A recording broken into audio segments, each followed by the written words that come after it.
Hello, aking mga ka-YouTuber. This is Mami Alona. Don't forget to subscribe on my YouTube channel. Flex ko lang sa inyo yung aking insulin plant. Maybe many of you has known already about the benefits of this insulin plant.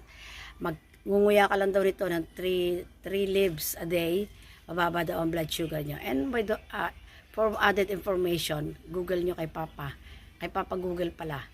Ayan, share ko lang sa inyo yung aking insulin plant at ang aking mga pananim dito sa aking tapat ng aking house. Ayan guys, ito introduce ko sa inyo. Ito yung aking snake plant.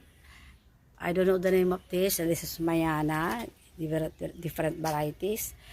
Thank you sa aking bayaw na nagbigay nito. Tapos yung aking spider plant, money plant, spider plant again, lucky bamboo.